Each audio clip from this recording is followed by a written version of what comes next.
Hello and welcome to the Untranslatable Podcast. Today we are recording episode 84, and we will be discussing what America means to us. And let me specify, when we are using the term America, we are referring to the United States. I met a girl from Brazil a while back, and she kept correcting me when I said America because she is also an American. But today, when we say American, we're referring to the United States and being United States citizens, just so that's clear for all of our listeners abroad. I guess as Americans, we tend to be a little selfish, I guess, and like to consider ourselves Americans. Or maybe it's just easier to say American than United States of America citizen or something like this. I'm not really sure. But anyways, that's what we'll be discussing today, some things about the United States we like and we dislike and what it means to be American. So a very broad topic, but we're very excited to bring it your way and curious to hear what you think. And I'm also very curious and excited to hear about what my fantastic co-host, my buddy Jared, has to say. Before we get to that, though, how's it going, Jared? Hey there. You make a great point. What should we call ourselves? German people from Germany are Germans. People from England are English. People from the United States. United Statesians? I don't know. We have literally just co-opted Americans as our own. That's what people call us. Mm-hmm. So I understand why people that also live in North America, Canadians, South Americans, would get annoyed by that. But that's also what those people are calling. What would they call us then? That's what I want to know. That would be my question back at them. Gringos. Speak for yourself there, Chief. I got a different one coming my way. But hey, before we get to that, spread a little love. Please follow us on Instagram, Untranslatable Podcast, Twitter, Untranslatable1, the number 1. You can email us, untranslatablepodcast@gmail.com. On all of those things, you can send us untranslatable ideas. You can send us topic ideas. You can tell us how much you love us, because we know you do. Or you could spread a little love and really show us how much you love us. A couple of you guys did do that, and thank you very much for those 5-star reviews on iTunes and Stitcher. Now, see, I believe I mentioned that we needed somewhere between like 5,000 and 10,000, and we didn't get that much. We were close. We were very close, so close. So now we can also always reach for the stretch goal, which was a smooth 20,000 by next week, and that would be great. Right. And then that would make me totally forget that most of you guys didn't listen to me when I politely asked for a 5-star review. Unless you're one of those people using, like, I don't know, Pocket Cast. I don't even know what's going on over there. But other than that, it's let me start by saying I, Jared, am trying to turn my unemployment into fun employment, Chad. As you know, I like that. I got laid off recently, and it's been officially as of today. As of today, actually, it's been a week. And I'm trying, like, yesterday, like, I think it started to catch up with me a little bit. Yesterday was the first day where I really didn't do much. Mm-hmm. And that sort of idle time is not good for me. Like, I start thinking about stuff and I start getting, like, anxious and stuff. Sure. And the whole, like, sitting at home with nothing to do is going to kill me for if it's really throwing me off. I was at piano yesterday and like, I was making these simple mistakes in songs that I've fully memorized. Like, there were sections of songs that I just couldn't play, and I fully memorized them. And okay. I told my piano teacher, I'm like, I'm sorry, I'm super distracted right now. I cannot stop thinking about my phone and just, like, waiting for phone calls, because I've applied to jobs and stuff. And I just can't get it out of my head. And part of me thinks that's valid, things to think about. Also, part of me needs to realize that it's literally been a week, and, like, people, like, I need to give people time. Sure. It's only been a week for literally some of the jobs I've applied for, because some of them I also applied for earlier this week and not, the week before. But anyway, I'm trying to turn this unemployment into fun employment and get my mind off of this. First thing, which I started doing the other day, is I mountain bike, and usually I go on Saturdays and Sundays because that's when I have the time, because I used to have a job during the week. Right. And now I thought, hey, how about I go during the week? I went the other day, it was empty, except for a few people, a few old people with their Nordic sticks. Yes, nice. And I thought that was great. I had the place to myself. That was awesome. Another thing that I got a recommendation from one of my friends is volunteering. And she gave me a list of, I'll go through them. She gave me a list of some places that I should look into just to keep myself busy and to give back. One of them is the Philadelphia AIDS Thrift, which is a thrift store here in Philadelphia that raises money for AIDS awareness and stuff like that, and HIV prevention. So I might, why not might? I actually already have the website up. I'm gonna apply to that.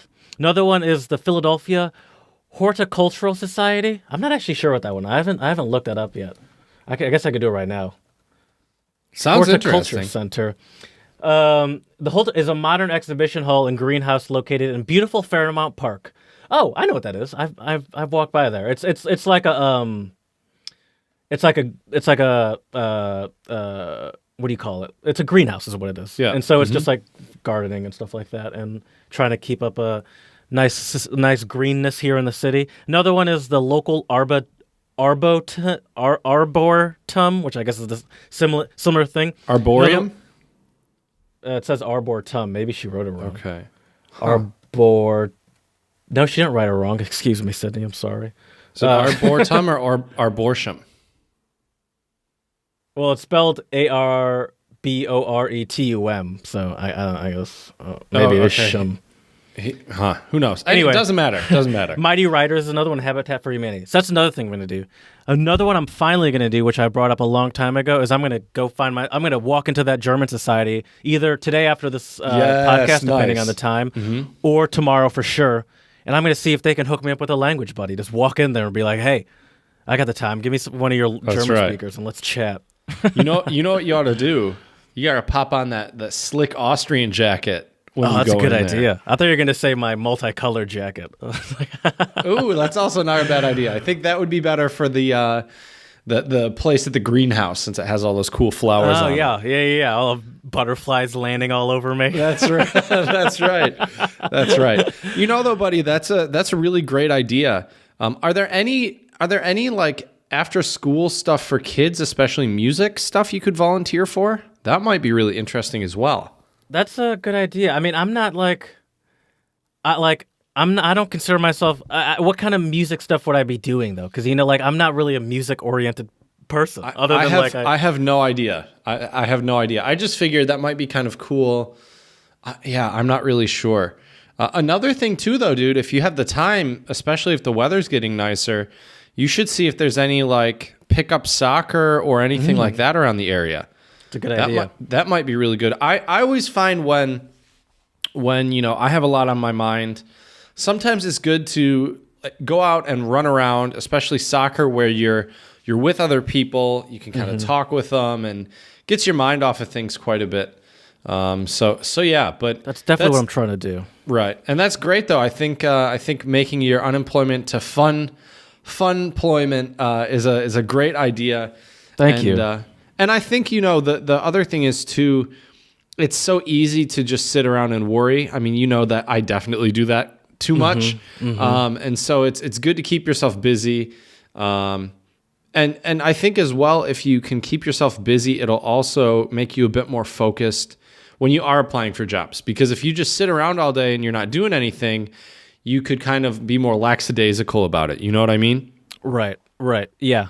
And that's definitely, I mean, I mentioned before that, my job now is to find a new job, and that's definitely my goal. But, like, that's really not a 8-hour-a-day thing. Like, right. I could only apply to so many jobs, and it's just like, it's not an all-day thing. So even though that is my main focus and goal, it's definitely not taking up the same amount of time that having a job would take. And in general, I don't do well with a lot of free time, which is why I happily take on so many of the podcasting duties, because I just like having I don't like having free time. It really is not good for me. Right. And you do a great job at it too. Thank you. So yeah. Now I do have a question for you. Do you have like email alerts set up for jobs? Yeah. I do have a couple. I do. But the thing that I'm also trying not to do is I'm trying not to just like apply to like as Everything? many jobs as possible right out the gate. Right. So I'm trying to kind of do it in batches almost. So like I've applied since in the past week I've applied to 5 jobs, and one I don't want to apply to too many because I want to be able, like I have a list obviously, but I want to be able to keep Right. them straight in my head. Sure, of course. And also that's smart. like if I do get calls, which I guess I would assume that eventually I will. You'd hope. Oh, I'm sure you will. It's I don't know. I just don't want to like overload myself with all these options because which is a hilarious thing to think right now as I'm staring at my phone waiting for one. But like it's just like I don't know. I just think I just want to space it. Like I have time too. Also, like technically, Right. it hasn't even been like it's been week 1 since I've been laid off, but not technically. How should I say this? So not technically week 1.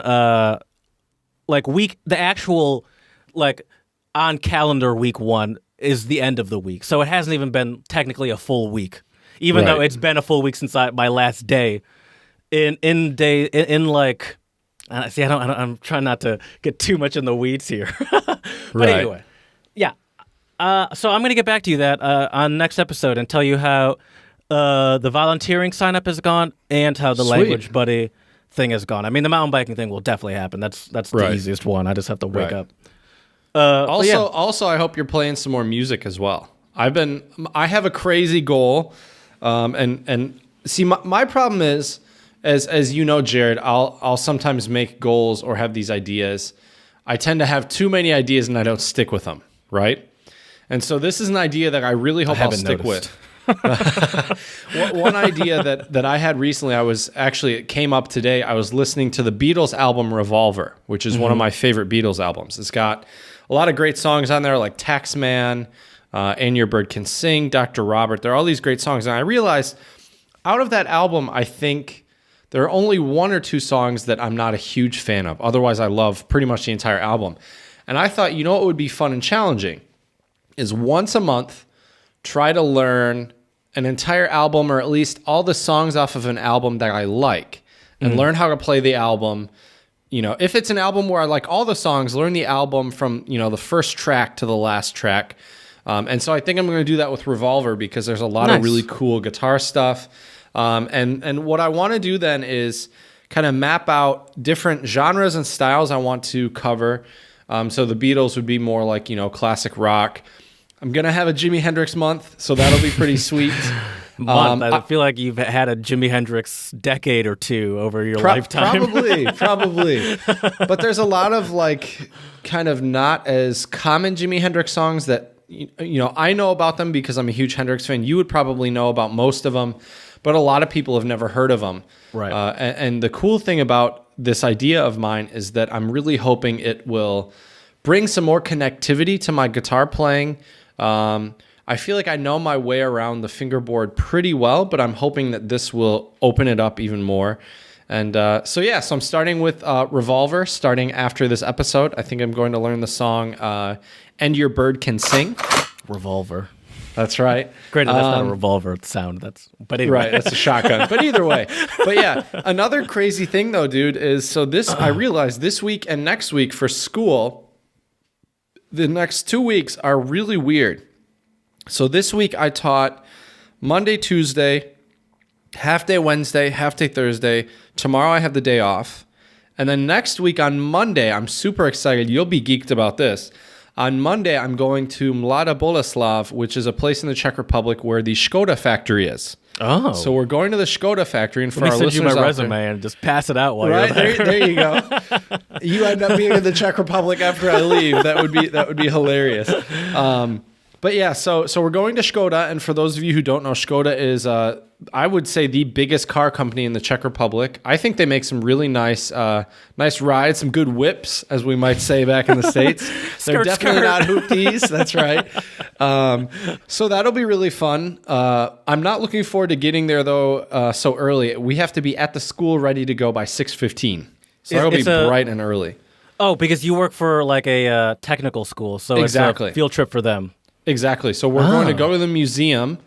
And I believe the museum, the tour will be in English, and then the factory, the tour will be in Czech. So who knows? Maybe in a couple episodes, I'll have some interesting new Czech vocab for you related to cars and Škoda. So that'll be fun. Okay. And then next week we have Easter break. So that means I have Thursday, Friday, and Monday off. So I have 5 days off. I'm hearing it on the road again. That's what I'm hearing. You know, that's the thing. I've been thinking about that. It's been a while. It has been a while, and I was going to go to Budapest with my buddy David, but unfortunately David is sick with mono, and so we canceled. He still can't travel? Well, I think he can. I think it's just he's still probably pretty fatigued. I think he's just getting over the fever symptoms and everything. Still can't drink alcohol. I'm also taking a month off just because, and I have to tell you, man, it's been really difficult for Czech people to understand. Like, it's crazy. Like, I was with a really good friend of mine over the weekend. He's a teacher at our school. I play guitar with him. He's a great guy. And we went on this beautiful hike, and he goes, "So you want to get a beer?" And I was like, "Yeah, I'm not really drinking right now." And he was like, "What? Like, no beer?" He's like, but doctors, right? Like, doctors here say beer is healthy." And eventually, like, I talked, like, he really was persistent. I was like, "All right, fine, I'll get a Radler." So I got a Radler. But I mean, it's such a central part of like socializing there. Oh, for sure. What do you do if you're not going to drink beer? Every place you go to, whether it's a restaurant or not, like, that's probably going to be a liquid option that most people are going to go for. Oh, for sure. And it's really good. I mean, the quality of beer here is fantastic. It's smooth. It tastes great. It's perfect on a sunny day, and the weather's getting much warmer, and it's really beautiful now here. And also the sun is just starting to go down at, what is it, like our time it's 8 o'clock, like 8:20. So yeah. But anyways, so it'll be interesting to see if I can actually go the whole month without alcohol. I don't think it's a question of my willpower. I think I could easily do it, but the problem is I'm sure students will invite me to the pub, and other people will say, "Oh, let's go out." And I don't know, man, it's weird. People don't understand if you're just like, "Yeah, I don't want to drink." Like, I would be happy to go out and socialize. Right. But I think a lot of people here don't really get it. So we'll see how that goes. I mean, I've had the same struggle where like I want to do something like that. And it's not that I can't do it. It's just that, like, it's like, well, I want to hang out with this person. Right. And they want to go get a drink. So I'm just going to sit there. And it's like, and especially since it's not like a problem for me, where it's like, why am I not doing this? Like, it's not like I'm taking a month off because I'm concerned I'm an alcoholic. And so I understand that struggle, because I've had the same struggle, and it's tough, because it's such a, I mean, even here in the U.S. where we don't pride ourselves like the Czech people do on alcohol per se, but it's still a major part of our social situations. Oh, absolutely. Yeah, so it'll be interesting to see. But anyways, speaking of on the road again, I've been trying to think of places to go near here where I haven't been yet, and so I'm still not sure. But I'm going to keep it in mind, keep the pod in mind as well, and hopefully we'll have a new on the road again sometime next week. I mean, I have 5 days, so I might just take one day and go somewhere. And then hopefully I'll find a hotel that's a decent price and the Wi-Fi won't be too shoddy, so we can actually record. Oh, yeah. That's a good point. On the road again. That's right. Good point. That is right. So, I yeah, didn't so think we'll about see. that hotel Wi-Fi that we always have to deal with. Right. Maybe an Airbnb would be better. It's all a crapshoot, man. It really depends. It really, really depends. But we'll see. So I'll keep that in mind. If you have any ideas, or if any of our listeners out there have any ideas, let us know. untranslatablepodcast@gmail.com. Untranslatablepodcast on Instagram, or untranslatable1 on Twitter. Let us know if you have any potential on the road again places you would like me to travel to during the Easter break. Ideally somewhere in the Czech Republic. I'm also not too far from Germany. I've been thinking about Poland, but the problem with Poland during Easter break is because it's a very Catholic country, I think most places will be closed. Okay. I thought you were going to say the opposite. I thought you were going to say it would be like a super touristy time in a lot of the bigger cities. It very well could be, but I think a lot of the stores and shops and things might be closed due to Easter weekend. So I have to keep that in mind as well. But anyways, Jared, I think it's time we spread a little love. I'm with you. part of my fun employment is to not be so down on myself all the time. Keep that positivity up. That's right. And I thought that couldn't have come at a more perfect timing. That my shout out that I would like to give, because it's very apropos to our topic today. The shout out goes to a basketball player named Kyle Korver. He plays for the Utah Jazz, and he's one of the few white stars in the NBA. And there's a reason why I bring that up. I'm not just bringing up his race for no reason. Right. He wrote a piece called in a publication online called the Players Tribune, which I found interesting. I kind of want to look more into. I guess it's more like a place where like athletes of various sports can write about whatever is on their mind. Like I'm looking at the homepage, and someone from the San Jose Sharks seems to have written something. And so he wrote a piece called "Privileged." And he's talking about white privilege from his standpoint as a white person, and white people's role in sort of improving race relations and acknowledging and addressing some of the what's the word I'm looking for, like some of the, not oppression, but like some of the struggles or I know what you mean. I mean discrimination, right? Thank you. Yeah, that works. Yeah. Addressing and some of the discrimination that's still happening today that I think a lot of white people don't pay attention to, because it's so easy to say that's the 21st century. We're not like that we were in the 50s or 60s. I don't see color. Yeah. Oh, thanks. That's a real compliment. Right. Fuck those people, man. I've had good friends say that to me, like thinking that they're complimenting me, and I'm like, oh, I do. Trust me, I see color. Right.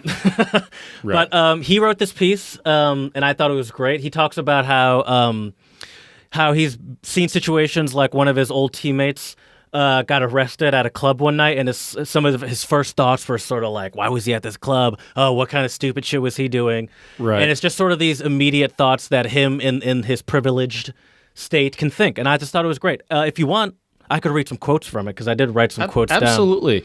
And I want to say, while you're looking at those quotes real quick, I just want to say too that I think this is a really important discourse that we need to have, and more athletes and fans as well need to be aware of these things. And I think it would be great too if we could share this article, because I think this article is absolutely fantastic. Chad never pays attention to our social media, but I already did. But I can share it. There we go. I can share it again when the episode drops. Check our Twitter and it's there. But I'll share it again once the episode comes out. So it's at the top when you guys get this episode.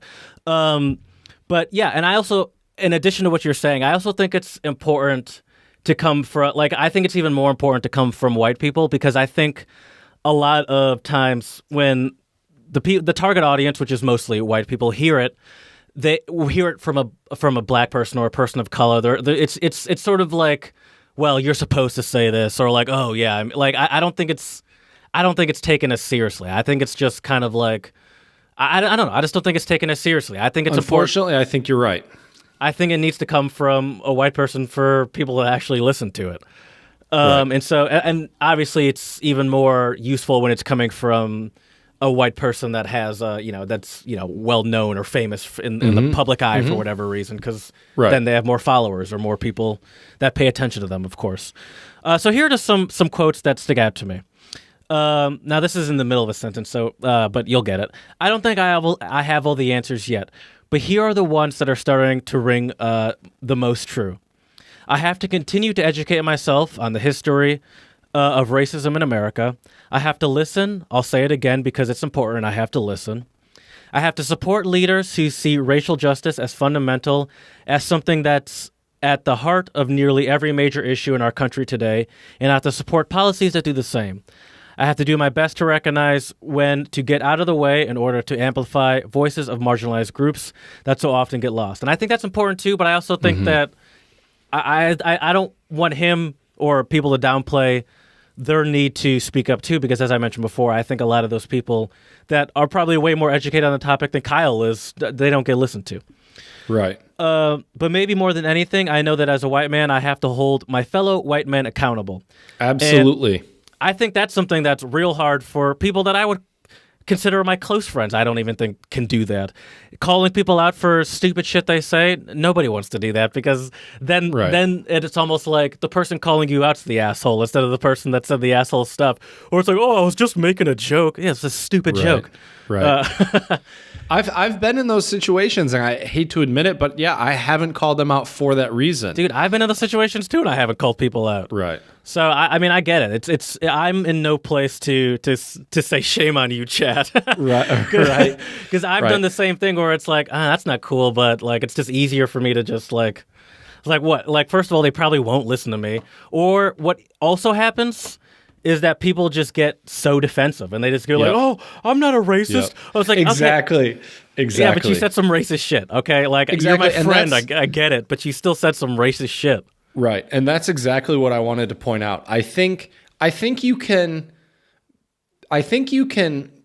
well, I don't know if you can even really say that.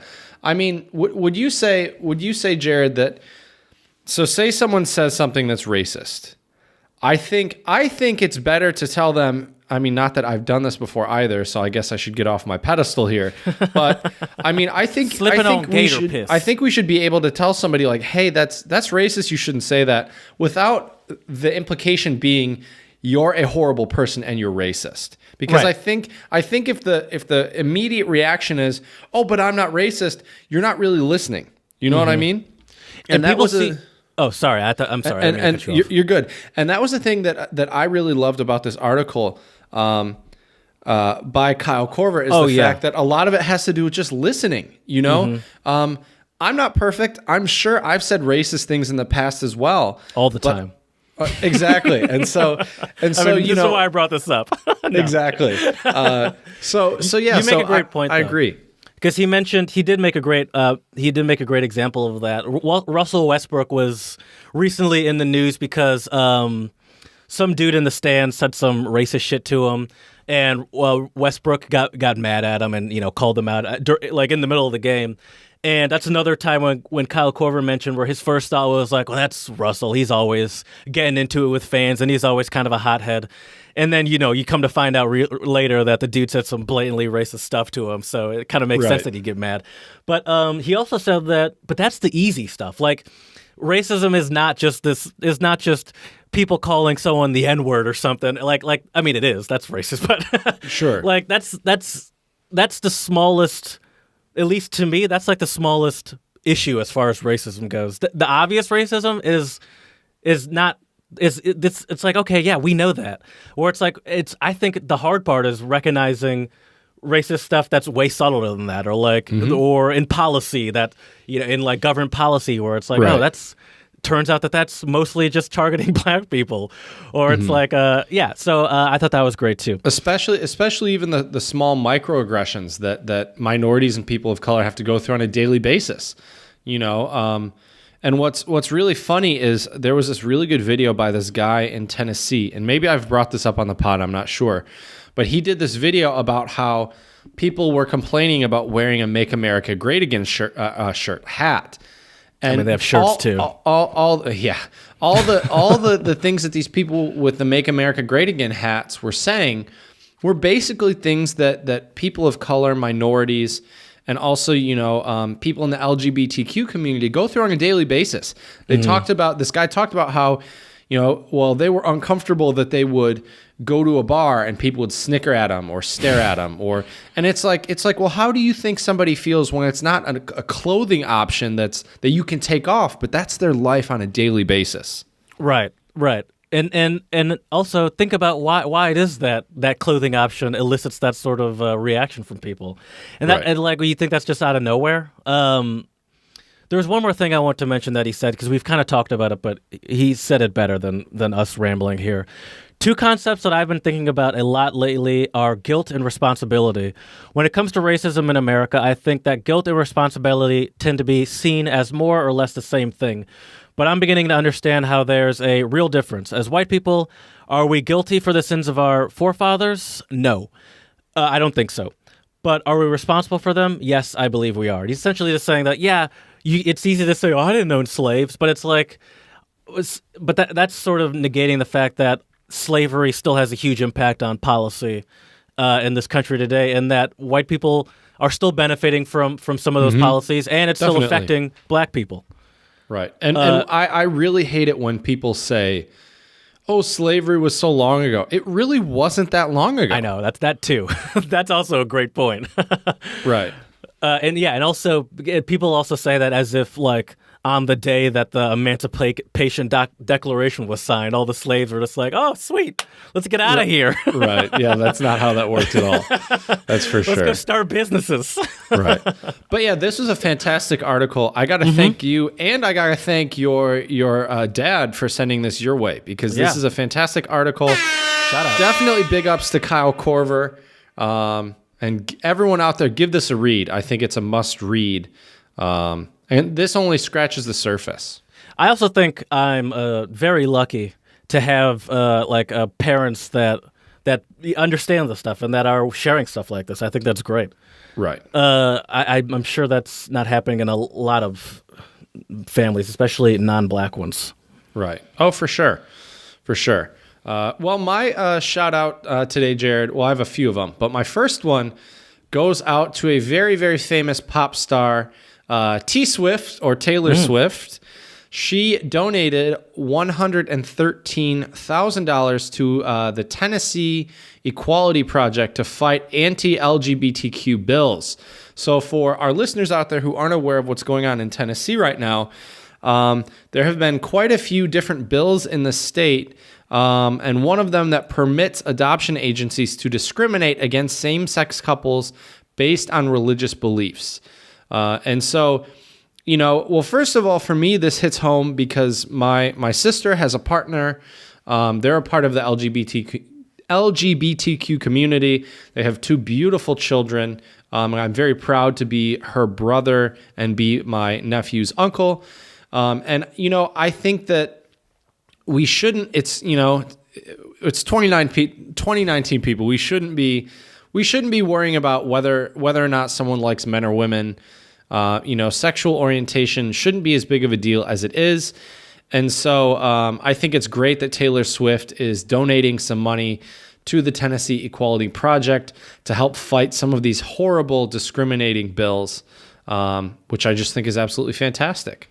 I agree. Comedian Marsha Warfield, I'm trying to see if I can pull it up quickly, had a great tweet about this. She oh damn, now I can't find it. I could give the she tweets a lot. Damn, Marsha.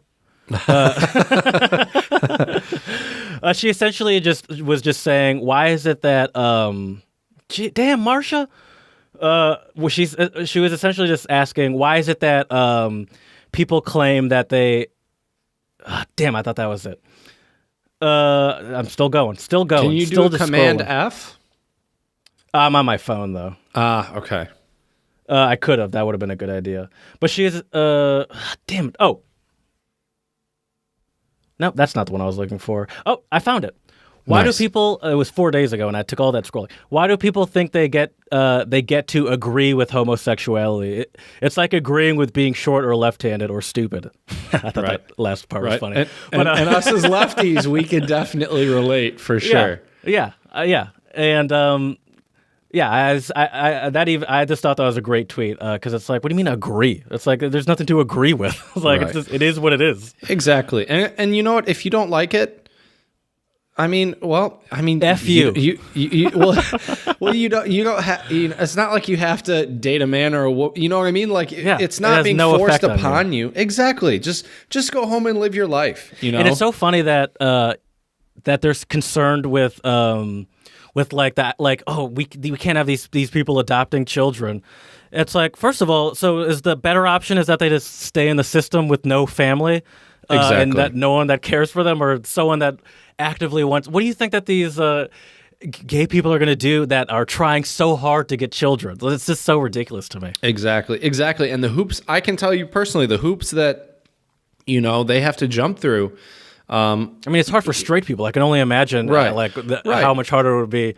And especially now with people. some of these really discriminatory bills coming out. I mean, I can tell you with my sisters, in order for them to adopt each other's child, they drove all the way to South Carolina and had to go to a courtroom and have a judge do it. It was crazy. And I have to say, man, it was really cool. They made this, I think my sister's partner's parents made like this book, and they showed it to me, and it was pictures of their journey and everything. And I don't remember what the quote was on the last page of the book, but I was flipping through it. I was in front of the whole family, right? And I'm flipping through it, and it's like, getting all the feels, right? Mm-hmm. And then at the end, I think the quote was something along the lines of, at the end of the day, all we need is love or something. I almost broke down and cried in front of my whole family when I was reading that book. So I think we should let our brothers and sisters, regardless of sexual orientation, have the same rights as everybody else. Mm-hmm. No, I'm with you. That's a bold statement there, Chad. So controversial. Sadly, it kind of is to some people. Yeah, that's true. But to me, I'm like, yeah, duh. Right. So, Jared, have you been seeing what's been going on the internet lately? The last day or two? I mean, I've been seeing a lot of what's been going on the internet. Have I mentioned I'm unemployed? That's true. Well, have you seen the picture of the first ever black hole? Oh, I did. Yeah. And so my next shout out goes out to Katie Bowman, who is a 29-year-old computer scientist. And Dr. Bowman is the one who made the realization of the first photo of a black hole possible. Do you know how she did it? Kind of, yeah. I have an article here. You're like, of course, it's easy. I could have done this. So what's crazy is, so first let me give our listeners a little background. So first of all, the photo, it shows a halo of dust and gas. This is the crazy part, Jared. 500 million trillion kilometers away from Earth. And so this was this realization or this image, we used to think it wasn't possible to create this. So what's crazy though is Dr. Bowman started making the algorithm to make this image 3 years ago while she was a grad student at Massachusetts Institute of Technology.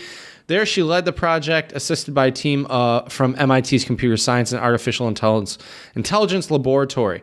And then what's crazy though is so she I forget how many terabytes it was, but there's a picture out on Twitter that has it's crazy. I mean, you just see stacks and stacks of hard drives of this image, and I don't 100% know how they did that, but basically there's an algorithm that converted telescopic data into the historic photo.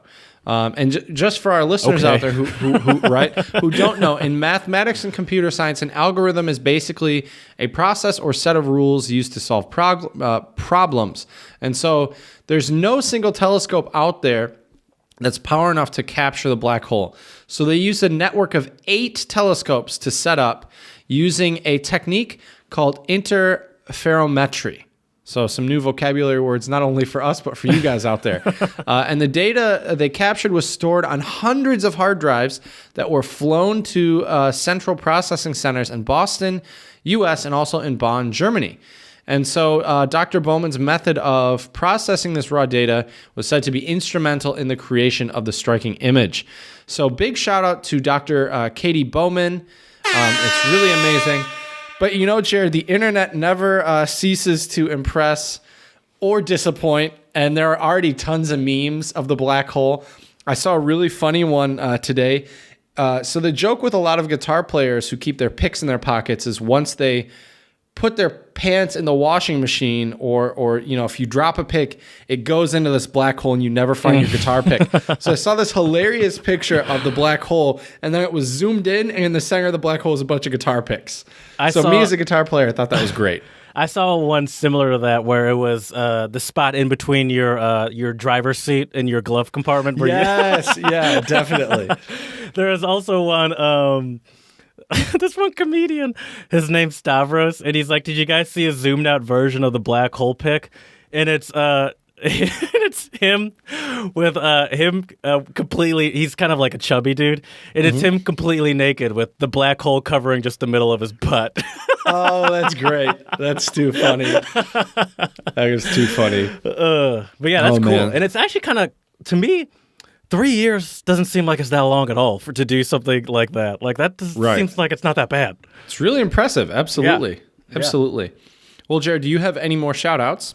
No, that's it. That's it. I have one more. So Okay. I would like to spread some love to 3 teenage boys in Caldwell, Idaho, who have been hailed as hometown heroes.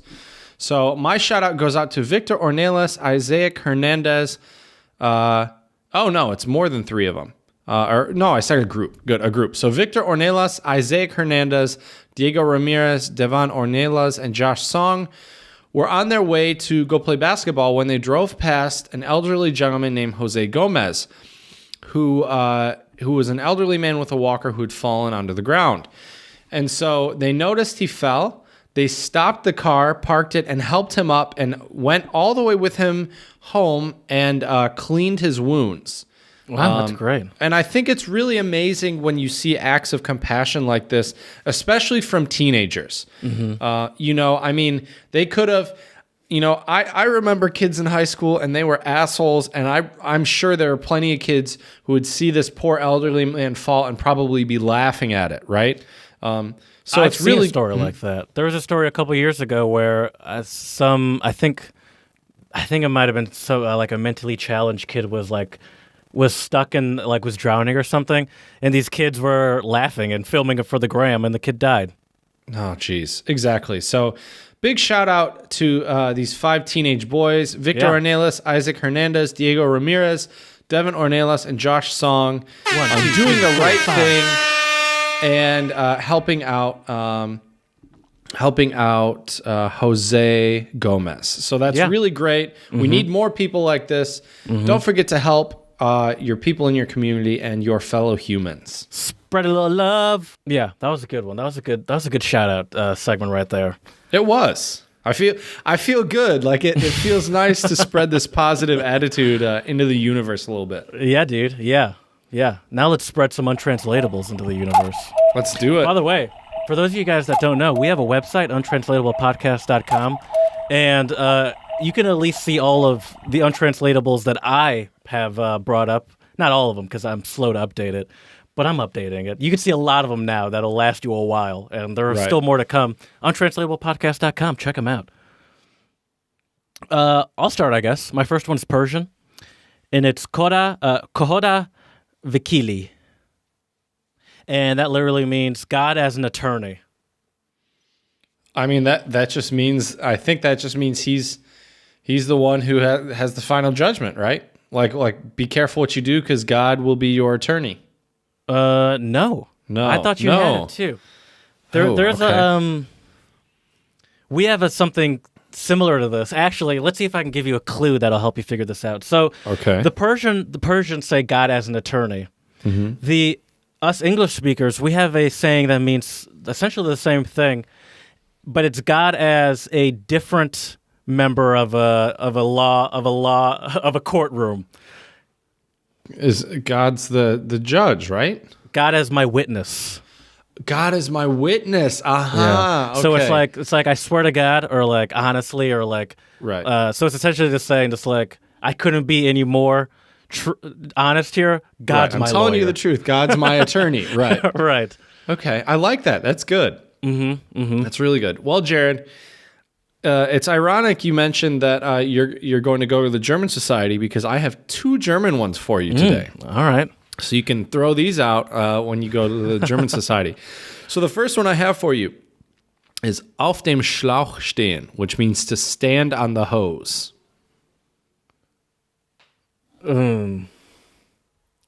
Now, I understand the imagery that would present, but I'm trying to figure out what that would mean.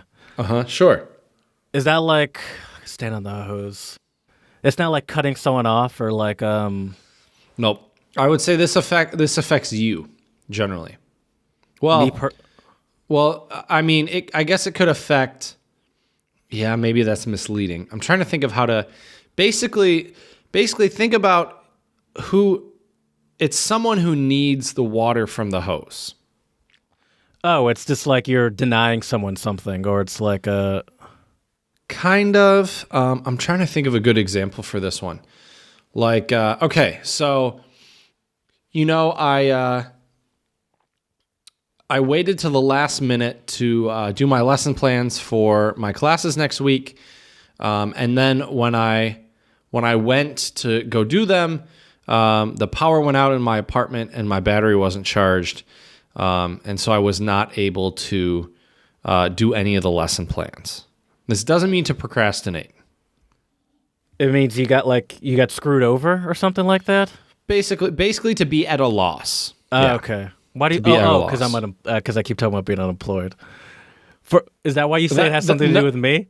No. Oh. I meant like usually like if you say like I'm standing on the hose means like I'm at a loss. Right. At first you mentioned not you personally, just or you know what I mean. But at first when you first started giving an example, you said this is usually me or something like that. Or I meant like this is usually referred to as. I gotcha. Yeah. Anyways, you got me back. Yeah. Do you have a Czech one, by the way? You said 2 German ones. Of course I have a Czech one. Just make it sure. Yeah, of course. I have another one, though. Give me the other German one first, actually. Okay. Then I'll go. Halt die Ohren steif. So keep your ears... I don't know what steif means. Stiff. Keep your ears stiff. Oh, like stay on the lookout. Keep your... Is it like keep your eyes peeled almost? Would it be the English version? Not really. Not really. Okay. We have an English one that has to do with our head or our chin. Yeah, it's like this person's head's on their shoulders. It's like this person's got a head on their head. Or your chin. Your chinny chin chin. It's like it's like you could take a hit. I don't know. I mean, you're getting closer. Closer. Keep your ears stiff. Keep your head on a swivel. Nope. Nope. I thought I had it. That's a good one, though. I like Watch keep your your head on a swivel. I had a hockey coach that would always say that, which is true for hockey. If your head's not on a swivel, you're going to get your clock cleaned. Yeah. And it's even worse getting checked when you're not ready for it. That's the worst. For sure. I've had situations like that in soccer. That's when you get to breath, the air knocked out of you. Yeah, the wind is knocked out of you. Yeah. So halt die Ohren steif. So Jared, for example, you've been searching for a new job this week, right? Mm-hmm. And maybe you tell me, I haven't gotten any calls yet. And then I would tell you, Jared, keine Sorge, halt die Ohren steif. Keep your head up. Keep your head up or keep your chin up. Exactly. Okay, I gotcha. Thank you. Yes, sir. My next one is Turkish. And it's, hold on, dad eyes. Balik etli. And that means fish fleshed. And fish fleshed. Interesting. I'll give you a clue because just on its own, you wouldn't really know where to begin, I would assume. Nope. So we love this. First of all, you and I love this term. Second of all, it's popular on. It's popular not only on social media, but it's also popular specifically on Black Twitter. And I'm starting to believe maybe Turkish Twitter as well. Huh. There are your hints. You probably won't think of it because you're too nice of a person for your head to go here. Okay. Huh. Fish fleshed. Fish fleshed. Is that... Can you give me an example? Another example? Lead me in the right direction here, Jared, because I'm not... Fish fleshed. Is it like... So it's something more negative, yeah? No. Well, some people, some specific people might find it negative. Some other people shade. No, some other people might take it as a compliment. It depends on the community you're from. Depends on weird flex, but okay. I have no idea. Depends on what you're into. Okay. What is it? It means a Turkish. Well, let me give you this. Start by saying this: Turkish men tend to like their women with a little bit more meat on their bones. Oh, and thick. So with 2 C's. Thick with 2 C's. All right. And so and this is a lovely compliment to curvy girls. So it's not an insult at all. It's a compliment to to a lady that's thick with two C's. And that's why I said it could be a compliment or it could be an insult. Some people don't like that. I mean, I don't mind a thick lady. I feel I like it. I feel like, look, if I'm doing some squats and my booty's getting a little thicker, I'm cool if someone even calls me thick. Why not? Why not? All right. Well, that's interesting. Fish flesh. Good to know. All right. So my last one is Czech. And I will preface by saying there's kind of two ways to say this.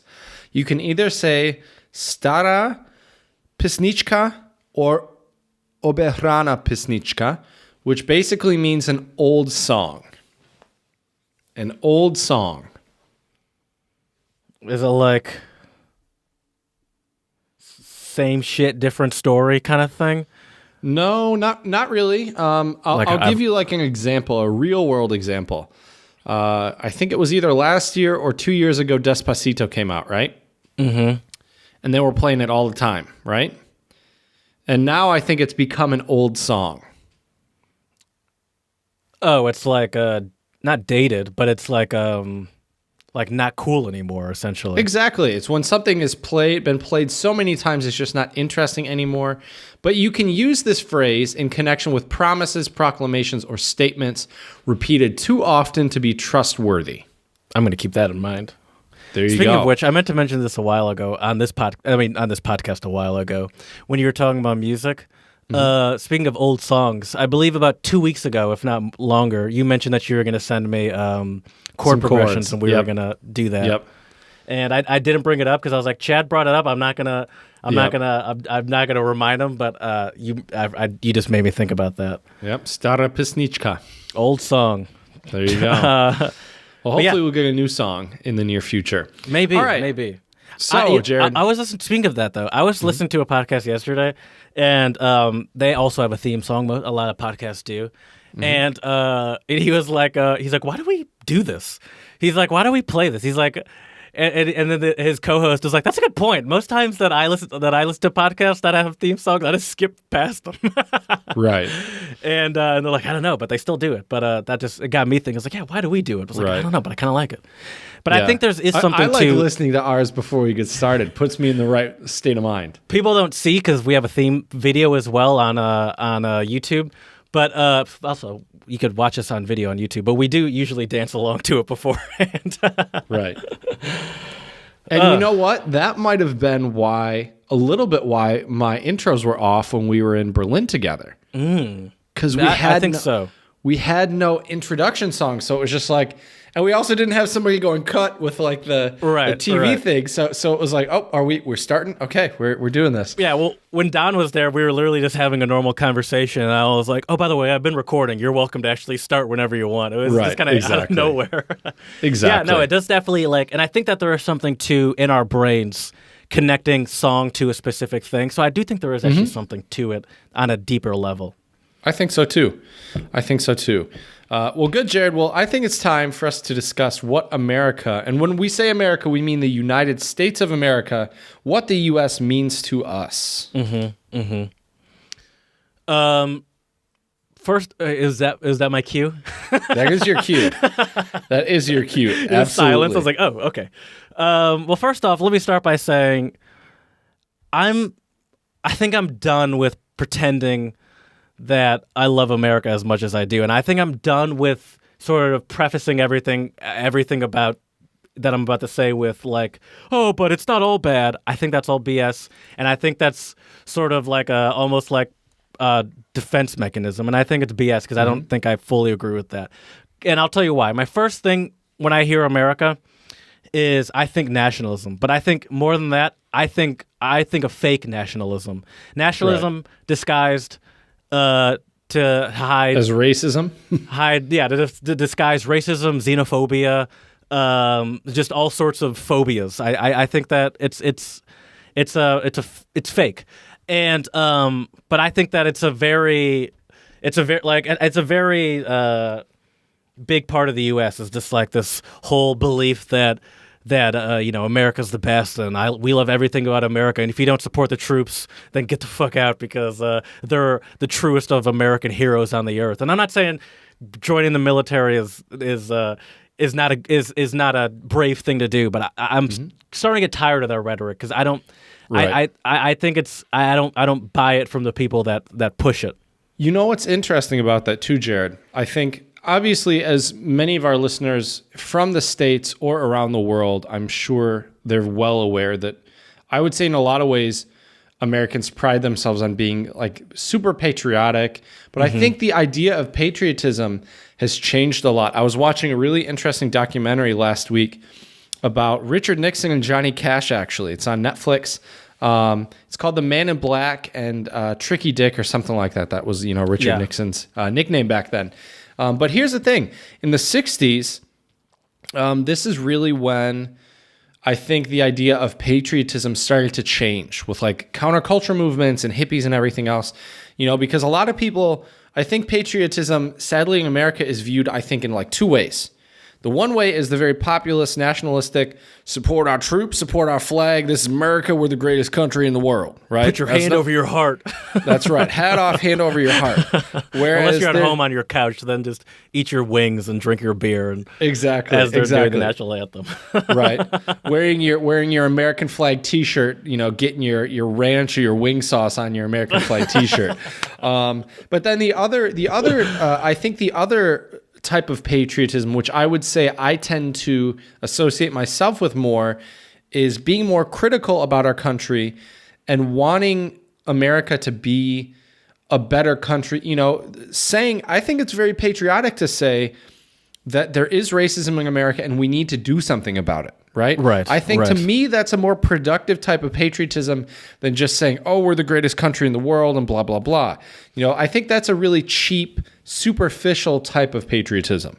And much like we were talking about before, saying that also, like, I think it's similar to when one of those people that we're talking about hears that, that's racist, they think that there's someone saying they're racist. I think it's a similar thing, is when people say that about the U.S., a lot of those nationalistic people will then think of some country that's like worse off politically or worse off, as far as safety goes, and be like, well, right. Would you rather live in blah, blah, blah country where people, once again, most of the time people make up stuff that happen, like, would you rather live in this country where people are getting killed all the time, blah, blah. It's like, just because I say that there's issues here doesn't mean I'm just like, I got to get out of here immediately. Right.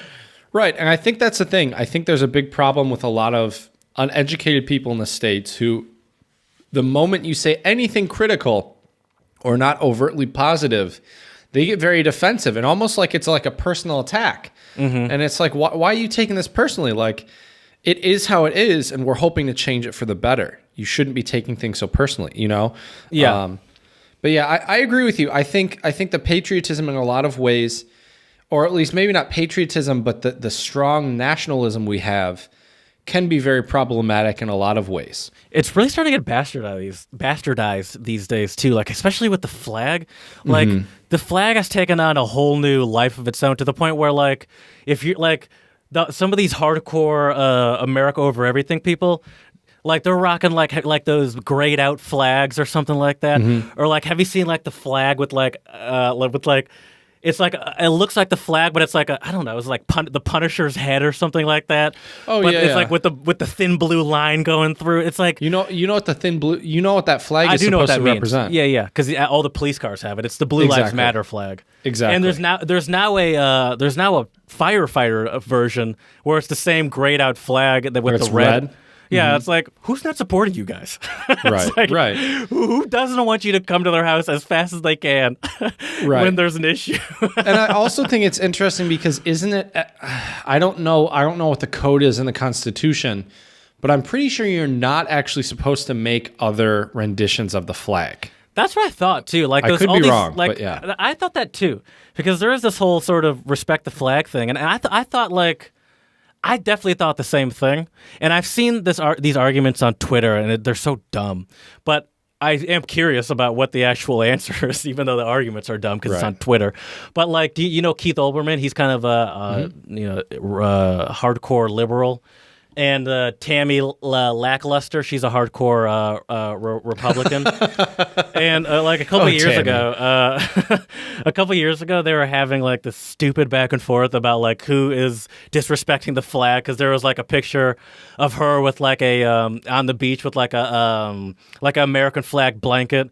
And he was like calling her out for disrespecting the flag. Goes, well, I thought you were, I thought you loved the country, but look how you're disrespecting the flag. And then there was another picture of him where he was like hugging, like wrapped up in the flag, making some sort of statement about America. And she was like, "Oh, I thought you were supposed to love the country too." And it's like, neither of you guys give a shit about this flag. Shut up. Right. It was just so dumb to me. It was just like this, and that goes along with that fake nationalism thing, where it's like, who are we kidding here? Neither of you guys care about this like that. Like, neither of you guys care like that. And the flag is, I don't know, like, it's just like, the flag is an inanimate object. Who are you offending? Who really? Right. I just... And it really bothers me when people, like, strongly associate our flag with other things. Like, oh, if you disrespect the flag, you disrespect the troops. It's like, where do you even really draw that line? Like the flag, Do the troops own the flag, by the way? Right. The flag has 50 stars and 13 stripes. I wonder how many people, by the way, who are so passionate about the flag even know what... I mean, the 50 stars is obvious, but I wonder if they really know what the 13 stripes represent, which it's the 13 original colonies. Go ahead. It's really funny, though, like, when did the flag become a representation for our troops? Right. And why? I don't know. Right. I don't get it either. Like, why is that? Like, it's like a symbol of the troops. It's like the flag represents the troops. It's like there are more. They're not the only Americans. Right. It's like it represents the troops and everyone else that lives in this country.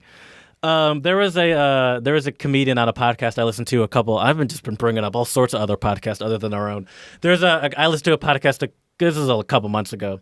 But there is a comedian that used to work in like a convenience shop of some sort, and he worked there around 9/11. He was saying that like they couldn't keep a flag in stock during 9/11, which makes sense, I guess. You know, America got super patriotic during that time for obvious reasons, and he said that they were always selling out of flags to the point that they would be selling. Like people would come in and be like, yeah, we don't have any American flags. We're sold out. And he's like, oh, I'll take that one.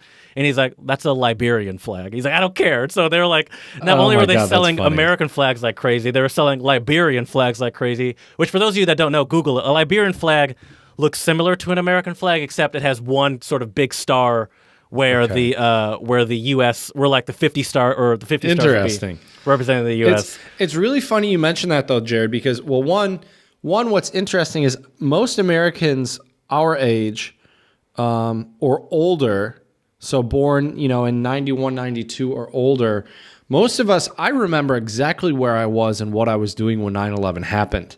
Yeah, me too. And I remember, like the day after it happened, I remember my mom being like, we need to go to the store and get a flag. And like so many houses in my parents' neighborhood were flying a flag after that. And you know what? Yes, it was a horrible atrocity, absolutely. But it was interesting that at least after it happened, it seemed like for a while that people weren't as concerned about other things and we were all a little bit more connected as Americans. See, I would agree with you to a certain extent. I think as a black person, I agree with you. But I think maybe some of our fellow Americans in Dearborn might disagree. Right. They might say life got a lot harder. I say Dearborn for those of you that don't know, which is like, 10% of our listeners get that. Dearborn has a huge Muslim and Arabic population. Fun fact, it's actually the biggest population in the United States. Oh, there you go. And I'd say there was definitely a lot of unity in America, but I think that it was just refocuses our xenophobia and our racism is all that's it really true. did. Yeah, you're right. You're 100% right. And I think once again, that's a perfect example of that fake nationalism right there, where it's like you don't I don't believe you. Is all I'm saying. Right, right. So, Jared, we've talked quite a bit about a lot of the negative parts that we associate with the States. I know you're not, but I wanna bring some positivity in this. Okay, I do have some positive ones too. I think one thing that America really means to me in a lot of ways, and obviously this is a little idealistic, but the idea of diversity. I think there is nowhere else in the world where there's diversity like in the States, especially if you go to big cities. You go to New York, you go to Chicago, you go to Detroit. I think it's really amazing to see all the different people, hear their stories of how their families came to the States. There's also so much great different types of food in America. It's funny when students ask me what my favorite type of food is to eat in America, I think most of them expect an answer like hot dogs or hamburgers or something. Right. What do you think my answer is, Jared? Probably Chinese food, maybe. Not Chinese food. I mean, it's Italian food, something that's not American. I know that. Mexican food. There we go. Mexican food, yeah. And that's the thing. Like here in the Czech Republic, we have some Mexican restaurants, and they're not bad, but they're nowhere close, obviously, to authentic Mexican food from Mexico. But I think that there's a lot of places in the States, if you find the right place, they can do a pretty good job of Mexican food. Well, that's because we have a much higher concentration of real Mexicans or real people with real Mexican heritage, right? And so you get that authentic food more like their grandparents used to make, rather than like a Taco Bell. Yes, I like that one, and I really appreciate that. Living in Philadelphia, Philadelphia was the first time as an American that I've really experienced that level of diversity. I grew up in the suburbs of Michigan, in the suburbs of Detroit, and it's relatively diverse. But like you wouldn't think that by the schools I went to. Like right. I still, I remember my elementary school. I could count on one hand how many black people were in my school or something like that.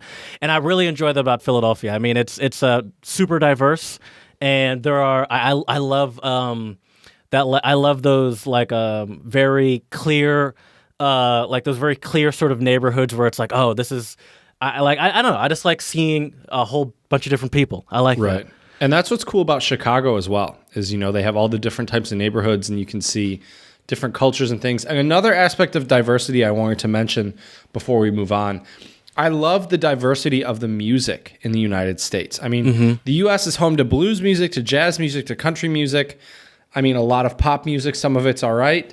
I think the only genre of music that we can't really attribute as being a part of the United States really is classical music, because that tradition started more so in Europe. But I mean, the fact that we have such amazing blues artists, jazz artists. I've been on I don't know why, but I've been on a big country kick the last month. And all those types of music, I think, represent a lot of Americans and their stories, which is great. Yeah, I have a positive one too. Believe it or not, something that I love about the U.S. is that when I've traveled to Europe, I'm way more aware of what I'm wearing, how loud I am, like just how I'm existing in a space. And that's generally not something that Americans care about. And I sort of like that freeness, where it's like there's less judgment, I think. I think there's less judgment here as far as what people are wearing, and people are more free to talk loudly and not be as concerned with people listening in on them. And I like that freedom. I like that you're not it just allows people to be themselves, right? And I think it leads to less conformity and more just hey, if you want to be loud and obnoxious, go for it. And right. Yeah, people might notice, but no one's gonna it's not gonna be a thing really like that. And I love that. Right.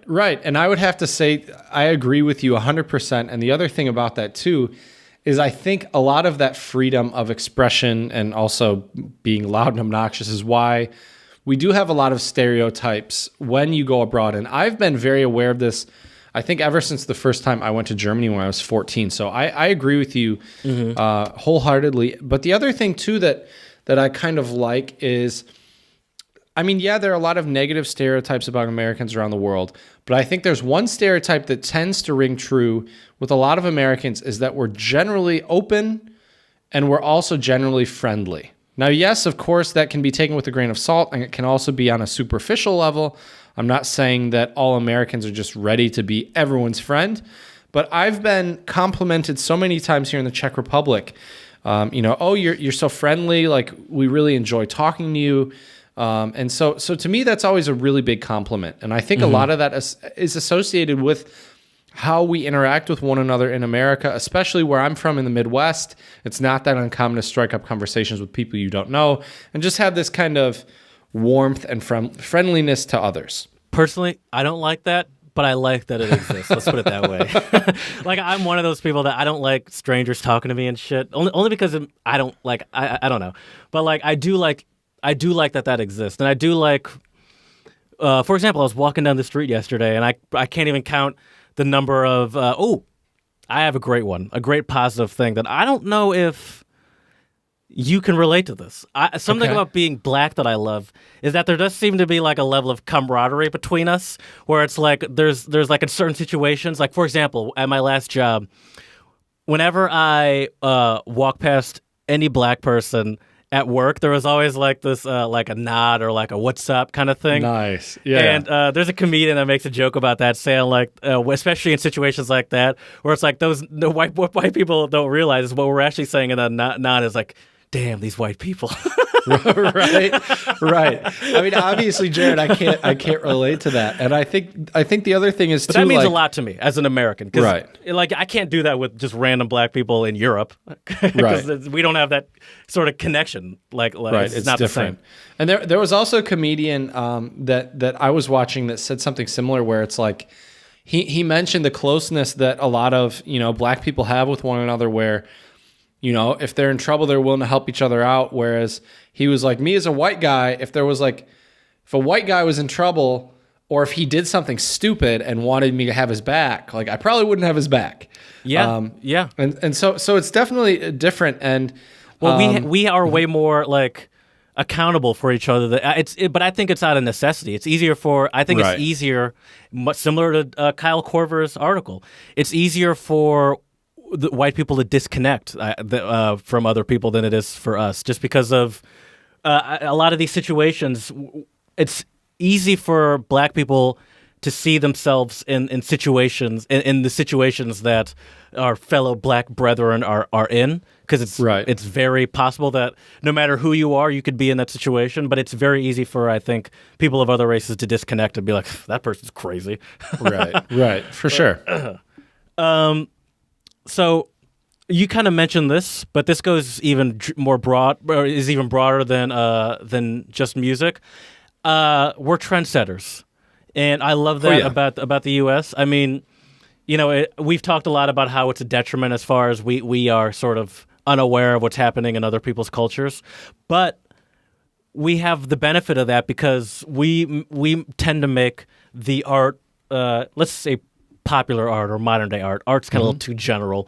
More modern art that is just broadly wanted and appreciated, and I think that's awesome. Whether it's movies, whether it's clothes, whether it's music, as you've mentioned, a lot of those things start in America, and that's awesome. Right. Oh, definitely, absolutely. So, Jared, I'm wondering, we've gotten pretty deep and a little philosophical with some of our topics. I'm wondering if we can lighten up a little bit, and I want to give you some only in America statements. Oh, I'm excited for this. So here we go. So, only in America do people order double cheeseburgers, a large fry, and a Diet Coke. Yeah, that's for sure. And only in America does that Diet Coke have unlimited free refills as well. Exactly. But it's diet, so you can have as much as you want. Exactly. And the funny thing is what America means to me in a lot of ways, sadly, is bigger is generally better. Yeah. Right? Yeah. Right? So bigger house, bigger truck, bigger meal, free refills, bigger cup, it's crazy. Well, the state of our gas prices and oil industry almost directly dictates the size of cars people are buying. Like Right. during the recession in 2008 and 9, small cars started to become a huge thing because gas was super expensive.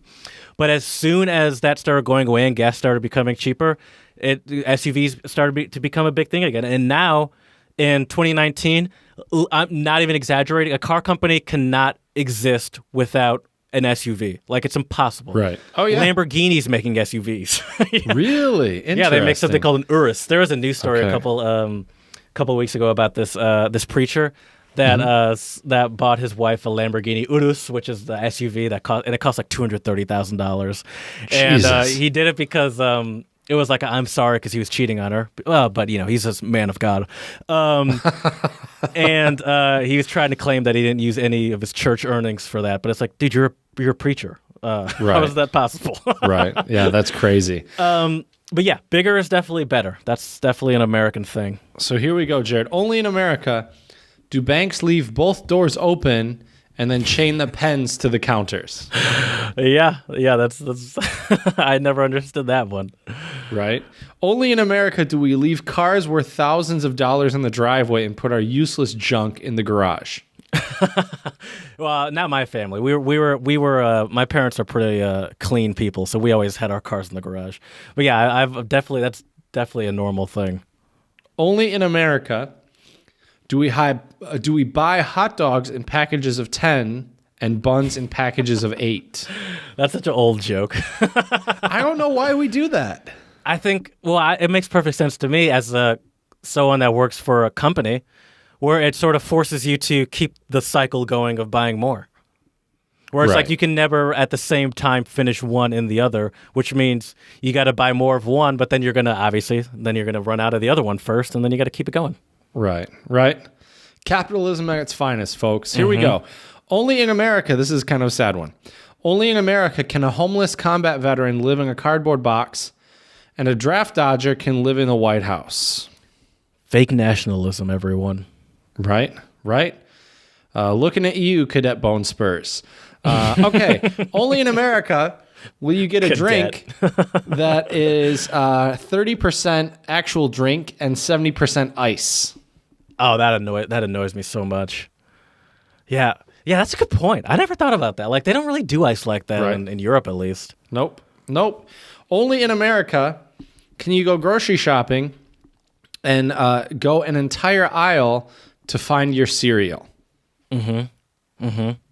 Yeah, cereal's big business over here.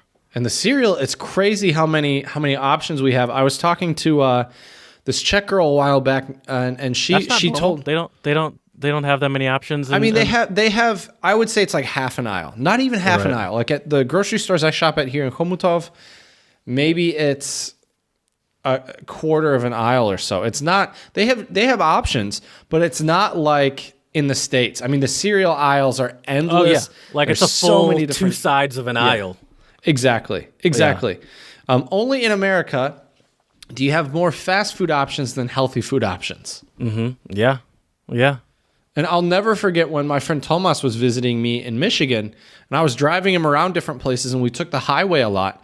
And at first, when he first came to visit, he was like, "Why?" He was like, "Why do you guys eat so much fast food?"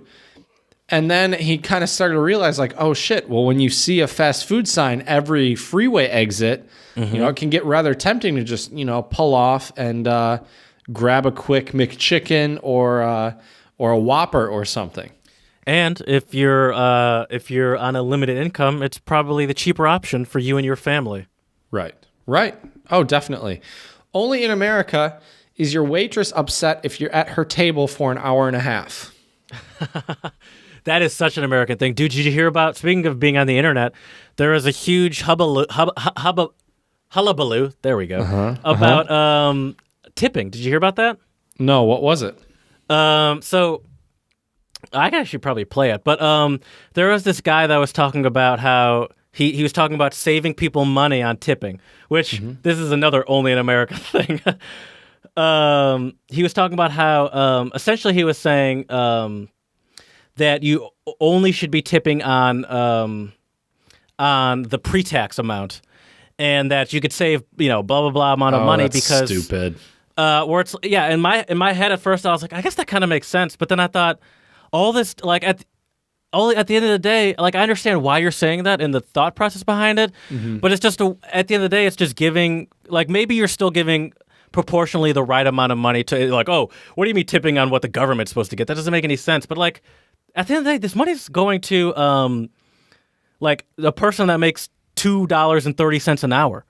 So it's ridiculous to me that like it's like, oh, so why are you trying so hard to find ways to give this person less money? Like, yeah, you're tipping on an amount, like say the 7% or whatever that the government's taking, but you're not giving that to the government. Like, you're giving that to the person that makes way below minimum wage because of this stupid system that we have, which is another only in America. Oh, I can play it. I found it. Want me to just play it? Sure, let's hear it. So you just wrapped up a nice meal, maybe even a nice date. Bro, I'm not your date. But then comes time to figure out how was the much you're sound gonna tip.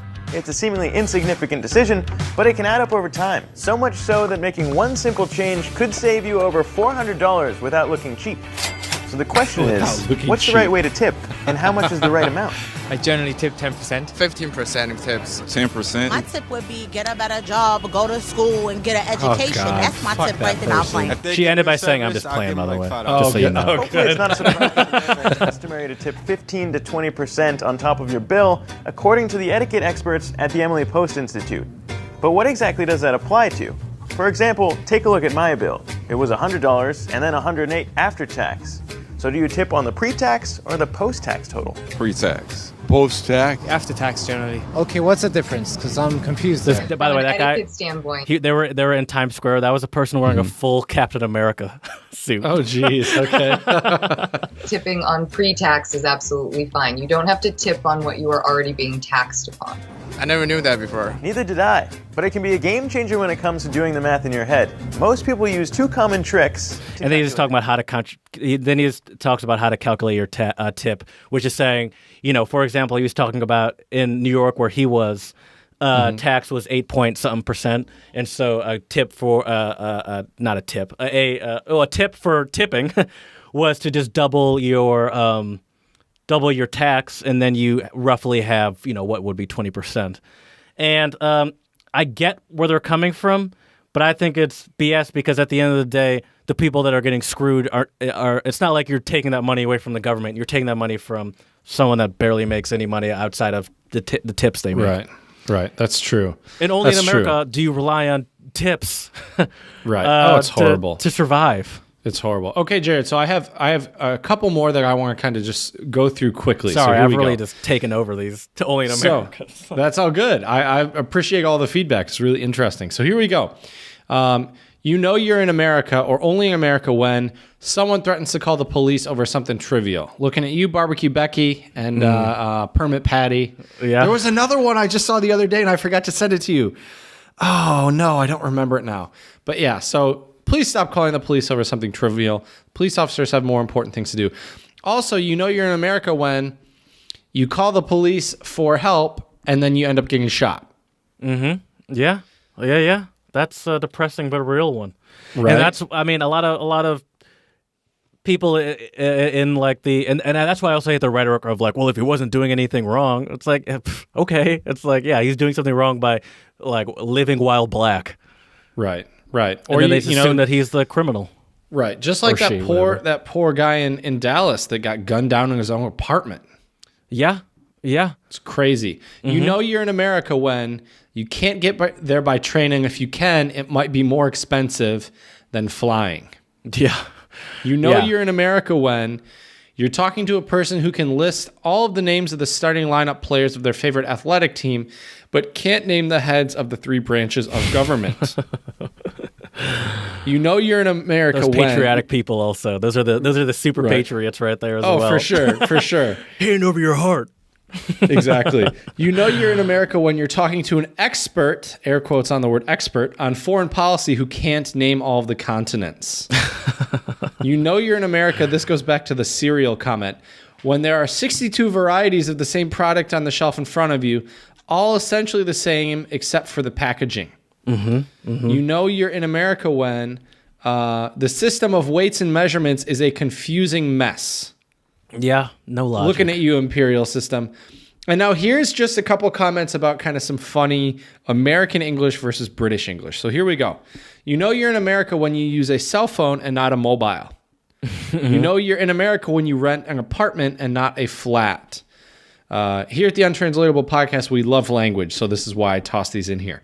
When you put your luggage in the trunk and not in the boot. Mm-hmm. When you live on the first floor, but call it the second floor. So in America, our ground floor is the first floor. And in most other countries, the ground floor is called the ground floor, and the first floor would be the first elevated floor.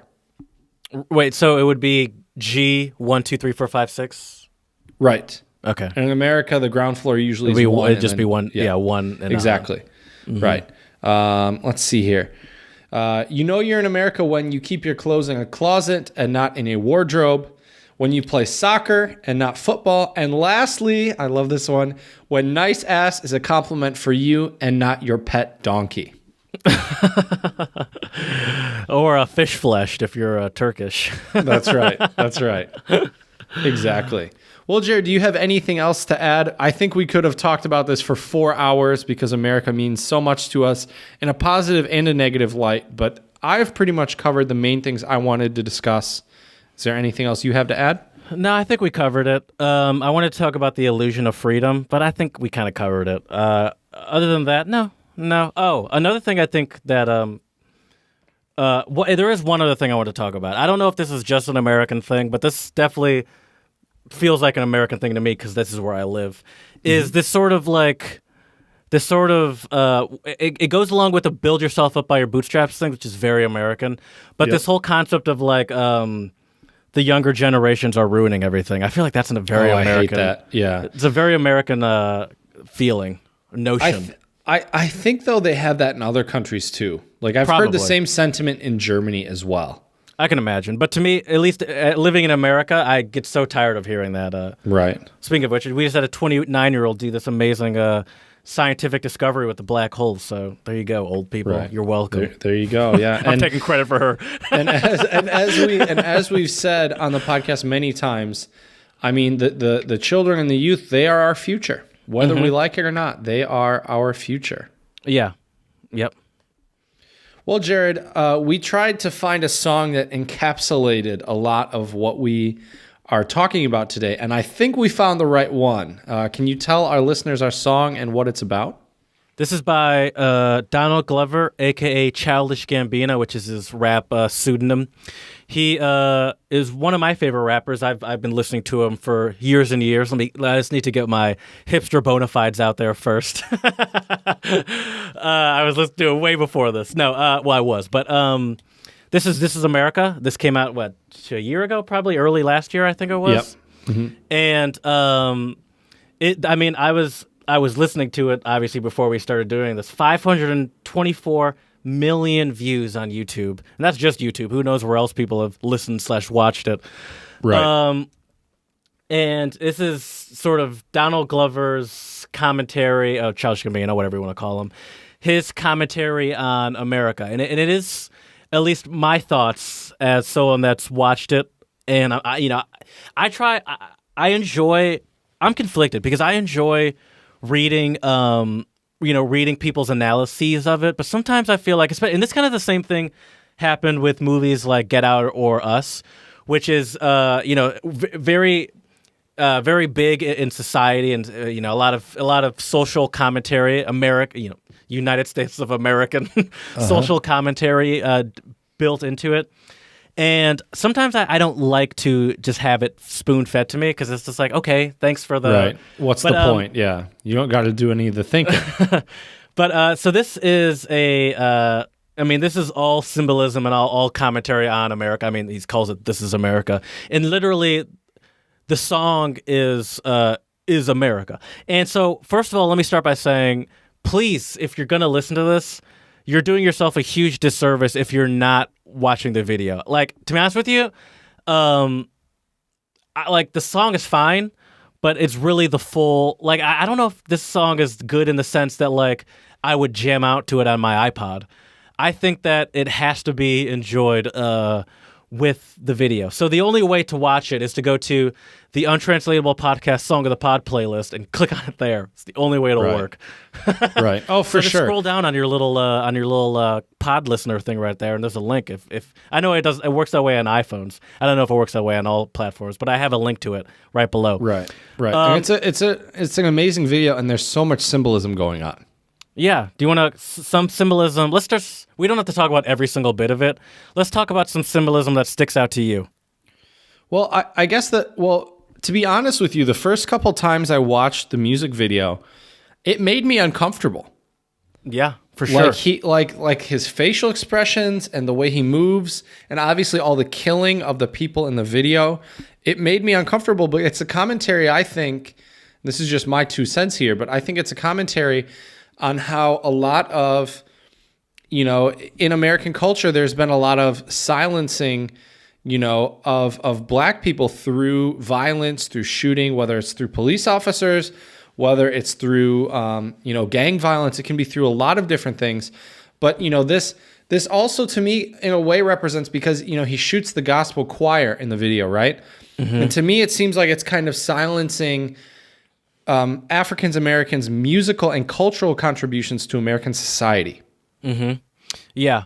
And another thing, along with those shootings that I noticed, is like how after he starts by shooting someone in the head that's playing a guitar sitting there.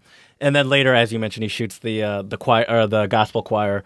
And every time that he puts the gun down, it's like in this red, it's just the gun is treated so carefully and placed so like onto this red towel and almost like chauffeured away. And it's like how like the gun is almost more important than the people that got killed. And another thing along with that I noticed with those killings is that as soon as he'll do that, is that there'll be like dancing in front of it, almost to represent like a distraction from Oh, definitely. But you said a perfect word there, is how it made you uncomfortable. And it's supposed to, but I think it's also a perfect juxtaposition of the discomfort you feel, and then like, don't pay attention to that discomfort. Look at these people doing these cool dances. Right. Exactly. Something that took a couple watches for me to notice was above, he's dancing with all these people, and always in the background of the dancing is just a whole shit ton of commotion going on, and it once again it kind of references, I'm guessing, that sort of obliviousness or ignorance to the reality of what's going on. And while they're painting around, they're in like this giant sort of empty warehouse where this is happening. And I noticed like there was kids sitting along the balcony above, like on their cell phones, taking pictures and just like with their heads in their cell phone. And I think that was also a cool symbol, showing that like people aren't willing to actually be part of any of it, or like respond to any of this stuff. They're just like either witnessing it from behind their cell phone, or just like, yeah, I guess that's not or anything. It's just that's it. Witnessing it from behind their cell phone and not actually witnessing it in reality. Right. Or realizing that this is reality. And to the students from my school who have asked me about racism in America, and I've tried to tell them how complicated of an issue it is to tackle, especially me not being a black person, I think this video is a great representation of, I don't want to put words in any black person's mouth, but I feel like this is probably a good representation of how a lot of black people feel. Am I right, Jared? I would say so. I mean, I'd say it's like a good representation of like, and I don't think this is clearly like, I don't think this is fully sort of excusing black people, by the way. I think they're part of this too. Like especially like with a lot of those like dancing references. I'm not saying that that's only a black thing, but I think that there is, like, he's not just referencing just like white people. I think he's referencing Americans and how like we're all distracting ourselves. Right. And and how we're all also sort of like detaching ourselves from this stuff by witnessing it through cell phones. Right. And let's be honest, it's easier to distract yourself than really try to process and work through this and try to do the right thing. It's especially much when easier. there's so much too. Right. I mean, for sure.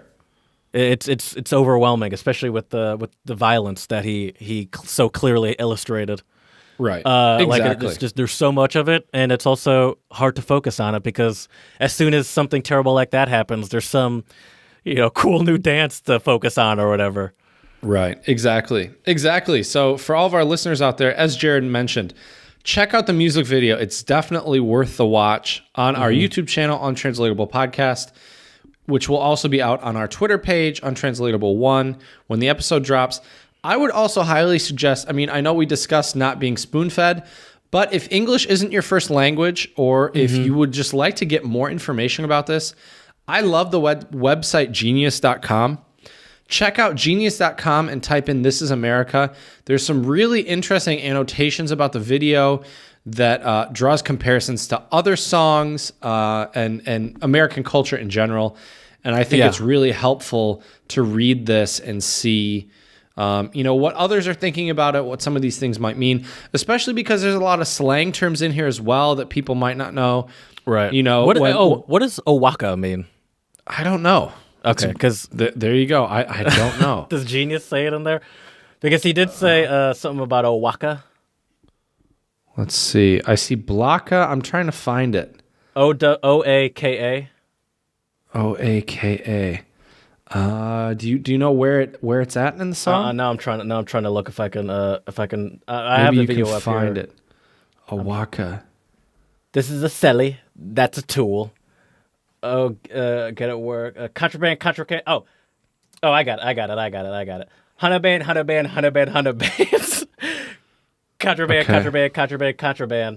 I got the plug on Owaka. They gonna find you like Baka. Okay, hold up. Okay. Okay, hold up. OAX, not OAK, by the way. OAXACA. I can just look it up. Oh, is it I? Oh, wait. OAX?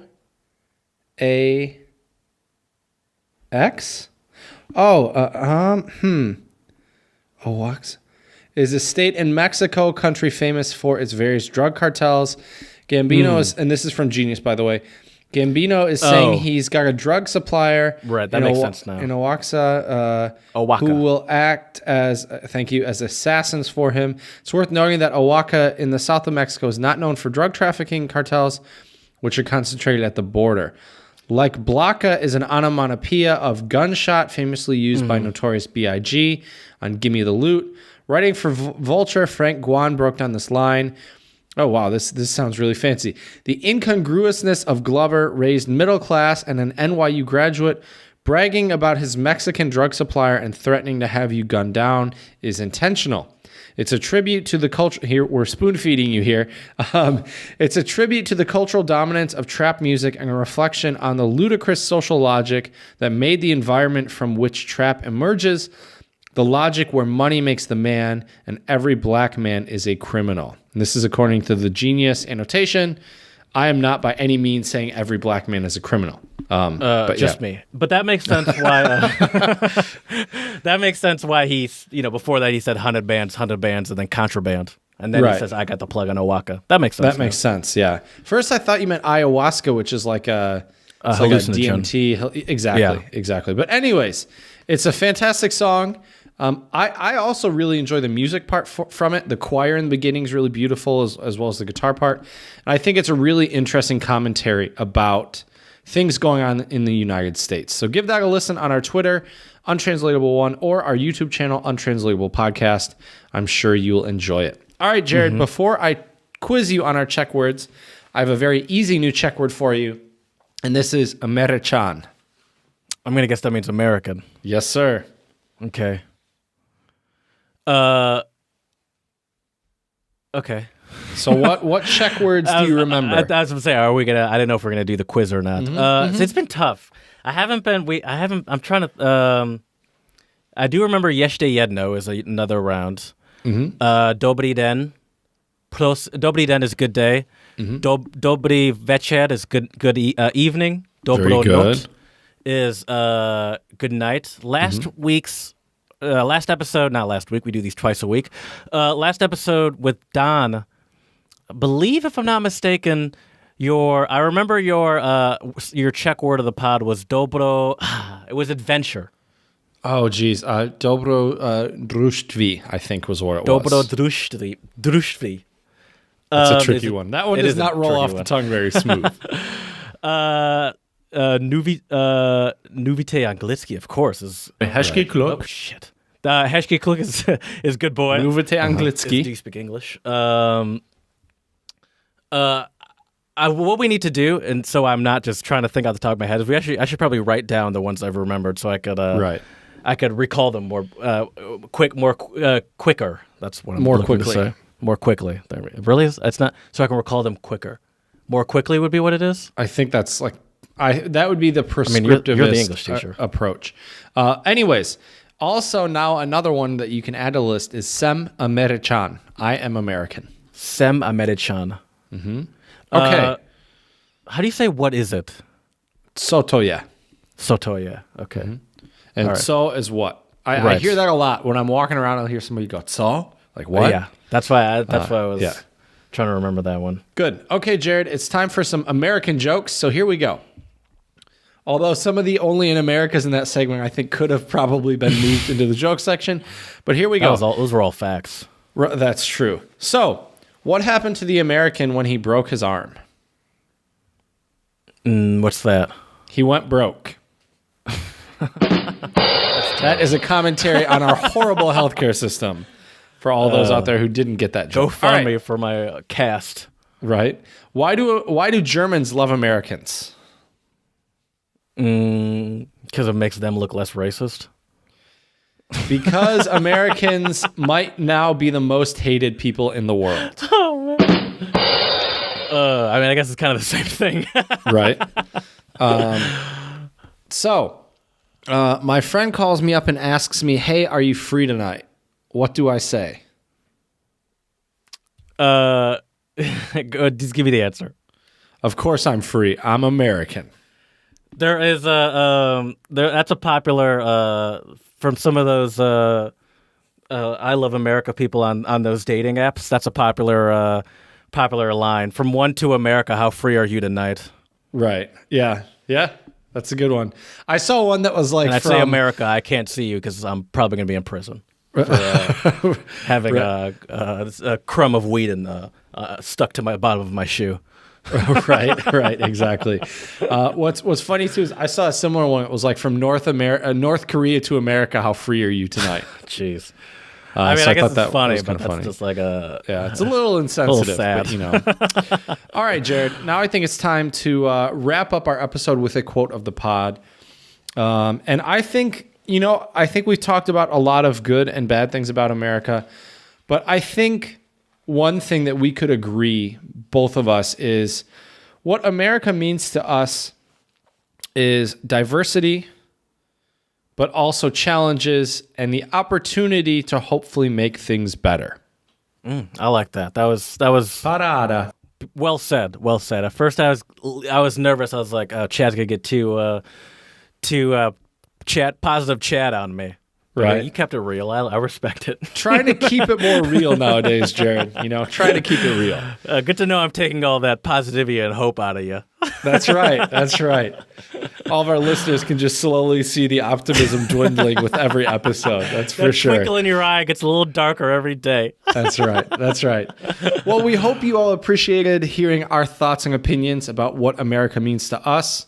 We're curious to hear what the United States means to all of you, especially our listeners from all over the world. You betcha. It would be really interesting and probably very enlightening to hear your thoughts about what the United States means to you. So let us know, untranslatablepodcast@gmail.com, untranslatable1 on Twitter. As usual, slide into Jared's DMs. He always loves it. Spread a little love. Check out our YouTube channel, Untranslatable Podcast, where you can find our episodes and also our epic Songs of the Pod playlist, which I like to bump all the time for many different occasions. So I'm sure you all will want to do that as well.